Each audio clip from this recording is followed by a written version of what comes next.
السلام علیکم۔ بزم حرف و حکمت میں ایک بار پھر آپ سب کو خوش آمدید۔ انٹرمیڈیٹ سال اول کی حصہ نظم میں سے سید نفیس الحسینی صاحب کی شاہکار نعت کا مفہوم، تشریح اور فکری اور فنی محاسن کر رہے تھے۔ آج اس سلسلے میں شعر نمبر 4 اور 5 کا مفہوم، اشعار کا مشکل الفاظ کے معنی، حدیثی اور قرآنی شواہد اور فکری اور فنی نکات آپ کے سامنے پیش کیے جائیں گے۔ شاعر کہتے ہیں، سدرۃ المنتہا راہ گزر میں تیری، قاب قوسین گرد سفر میں تیری، تو ہے حق کے کری، حق ہے تیرے کری، تجھ سا کوئی نہیں، تجھ سا کوئی نہیں۔ مشکل الفاظ کے معنی دیکھ لیجئے۔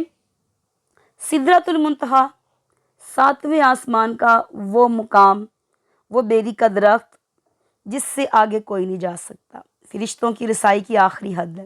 راہ گزر، راستہ، قاب قوسین، دو کمانوں کا فاصلہ، مراد نبی کریم صلی اللہ علیہ وسلم کا بے مثال قریب قرب الہی۔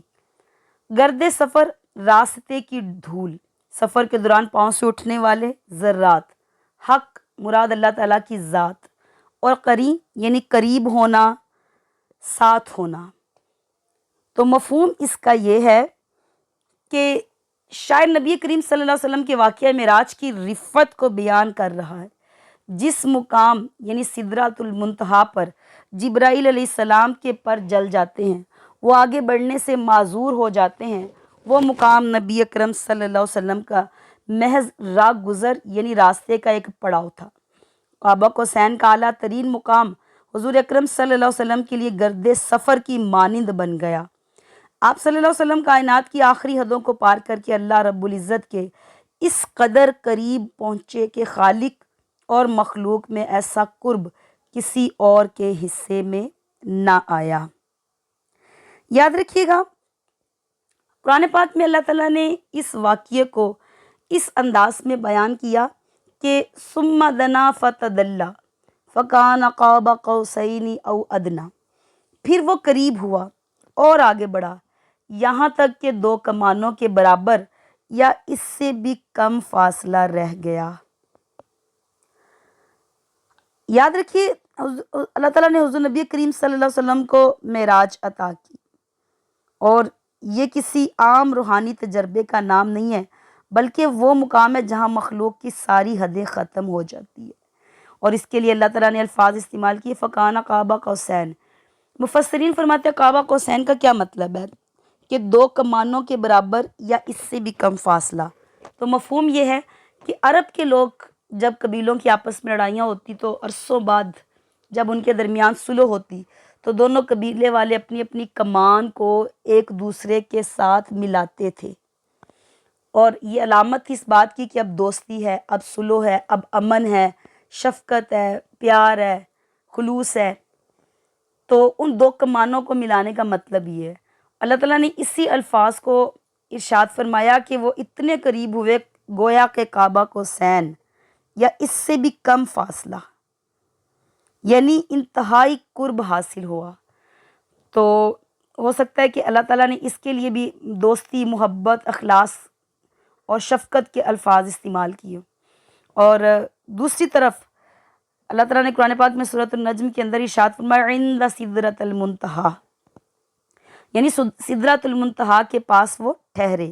سدرۃ المنتہا بتایا کہ بیری کا وہ درخت جو ساتوں آسمان کے اوپر ہے، اور جس سے آگے حضرت جبرائیل علیہ السلام بھی عرض کرتے ہیں کہ یہ میری آخری حد ہے، اگر میں اسے ایک بھی قدم آگے بڑھایا تو میرے پر جل جائیں گے۔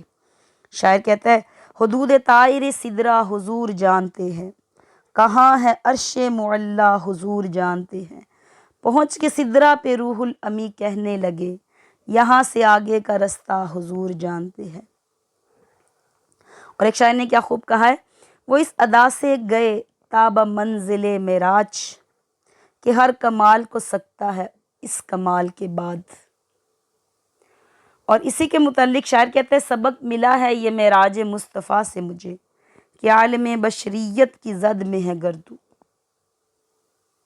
اور شاعر کہتے ہیں، جلتے ہیں جبریل کے پر جس مقام پر، اس کی حقیقتوں کے شناسا تم ہی تو ہو۔ یاد رکھیے کہ اللہ تعالیٰ نے یہاں پہ نبی کریم صلی اللہ علیہ وسلم کو اپنا خاص قرب عطا کیا جو کسی اور کو عطا نہیں ہوا. اور یہ شعر میں شاعر کہتا ہے کہ تو ہے حق کے کری، حق ہے تیرے کری. عقیدہ ختم نبوت اور عقیدہ رسالت کی نہایت خوبصورت تعبیر ہے یہ. حق سے مراد اللہ تعالیٰ اور سچائی کا ساتھ دینا، اور رسول مکرم صلی اللہ علیہ وسلم اللہ تعالیٰ کے سب سے زیادہ قریب ہے، اور اللہ تعالیٰ کی رضا، محبت اور نصرت ہمیشہ آپ کے ساتھ رہی ہے. قرآن پاک میں بھی اللہ تعالیٰ نے ارشاد فرمایا لقد جاءکم رسول من انفسکم عزیز علیہ ما عنتم حریص علیکم بالمؤمنین رؤوف الرحیم، کہ بے شک تمہارے پاس ایک ایسے رسول ہے جو تم ہی میں سے جس کو تمہاری ہر تکلیف بہت برا سمجھتی ہوتی ہے، جسے تمہاری بلائی کی دھن ہے، جو مومنوں کے لیے انتہائی شفیق اور مہربان ہے. تو اس آیت سے بھی ثابت ہے کہ رسول مکرم خاتم النبیین صلی اللہ علیہ وسلم سراپا حق، رحمت اور ہدایت اور اللہ تعالیٰ کی صفات رحمت کا مظہر ہے.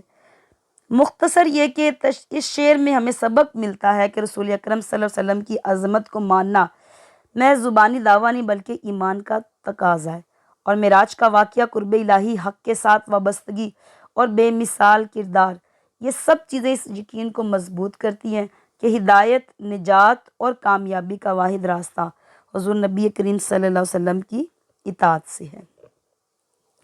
اگلا شعر جس میں شاعر کہتے ہیں کہکشاں زو تیرے سرمدی تاج کی، زلف تاباں ہنسی رات معراج کی، لیلۃ القدر تیری منور جبیں، تجھ سا کوئی نہیں، تجھ سا کوئی نہیں. کہکشاں کہا جاتا ہے ستاروں کے جھرمٹ کو، زو روشنی، چمک، نور، سرمدی تاج ہمیشہ قائم رہنے والا ابدی اور دائمی تاج، زلف تابہ روشن چمکدار حسین زلفیں، اور لیلۃ القدر، لیلۃ القدر بڑی قدر و منزلت والی رات، منور جبی، منور روشن چمکتی ہوئی پیشانی. تو مفہوم اس کا یہ بنے گا، شاعر کہتے ہیں کہ اے رسول مکرم خاتم النبیین صلی اللہ علیہ وسلم، آپ کی دستار مبارک سے کہکشاں روشنی پاتی ہے، آپ کی روشن زلفیں شب معراج کی چگلی کھاتی ہے، جبکہ آپ صلی اللہ علیہ وسلم کی پیشانی شب قدر کی حیثیت رکھتی ہے. اور میرے سچائی اور خلوص کے ساتھ یہ عقیدہ ہے کہ آپ جیسا کوئی نہیں ہے. یاد رکھیے آپ صلی اللہ علیہ وسلم کا روحانی اور جسمانی تاج اس قدر درخشاں ہے کہ آسمان کی کہکشائیں اس کے سامنے ایک معمولی روشنی کی طرح ہے. اور شاعر نے آپ صلی اللہ علیہ وسلم کی سیاہ درخشاں زلفوں کو رات معراج کی اور منور پیشانی کو لیلۃ القدر سے تشبیہ دی ہے، اور آپ کے سائے اور ثانی کو نہ ہونا کائنات کا مسلمہ حقیقت ہے کہ تجھ سا کوئی نہیں، تجھ سا کوئی نہیں. پہلی بات، شاعر نے یہاں پہ آپ کے سراپا کو، آپ کے روحانی جسمانی تاج کو اس قدر روشن کہا کہ آسمان کی کہکشائیں بھی اس کے سامنے بہت معمولی معلوم ہوتی ہے. کہکشاں کی زور یعنی ستاروں اور اجرام فلکی کی چمک دمک آپ کے سرمدی تاج کا عکس ہے. گویا کائنات کی وسطوں میں پھیلا ہوا نور رسول مکرم صلی اللہ علیہ وسلم کے نور نبوت کے سامنے ایک ادنا سی جھلک ہے. امیر مینائی فرماتے ہیں یہاں ہے ظہور اور وہاں نور تیرا، مقام میں بھی تو، لا مقام میں بھی تو ہے. یہاں سرمدی تاج کا تصور اس ابدی عزت اور تکریم کی طرف اشارہ کرتا ہے جو اللہ نے اپنے محبوب حضرت محمد صلی اللہ علیہ وسلم کو عطا فرمائی کہ وَرَفَعْنَا لَكَ ذِكْرَكَ، اور ہم نے آپ کے لیے آپ کے ذکر کو بلند کیا. اور یہ بلندی صرف دنیا تک نہیں بلکہ قیامت تک اور اس کے بعد بھی ہے.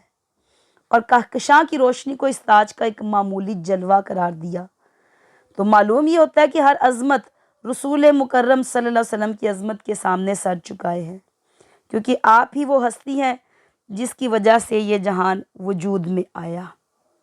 شاعر کہتے ہیں گر ارض و سما کی محفل میں لولاک لمحہ کا شور نہ ہو، یہ رنگ نہ ہو گلزاروں میں، یہ نور نہ ہو سیاروں میں.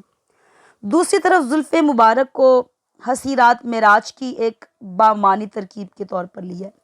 زلف عام طور پر حسن، پچیدگی اور قربت کی علامت ہوتی ہے، جبکہ رات سکون، راز اور تجلیات الہیہ کا وقت سمجھی جاتی ہے. شاعر نے رسول مکرم صلی اللہ علیہ وسلم کے حسن و جمال کو اس رات سے تشبیہ دی جو معراج جیسی عظیم ساتھ سے منسوب ہے۔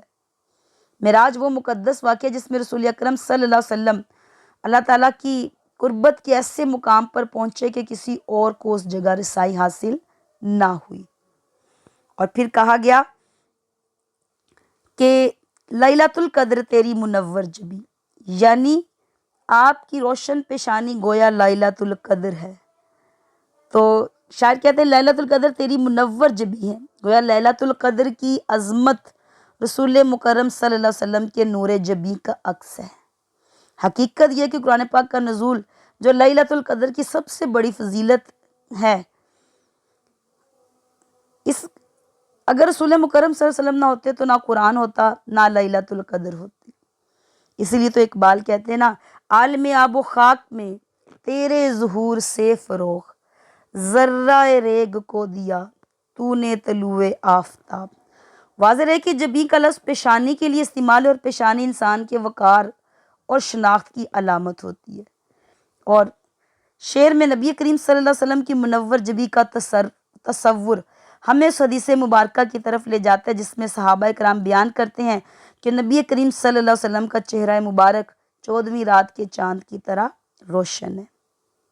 یہ شعر بھی ہمارے مکمل عقیدے کی ترجمانی کرتا ہے کہ آپ کے جیسا کوئی اور نہیں ہے۔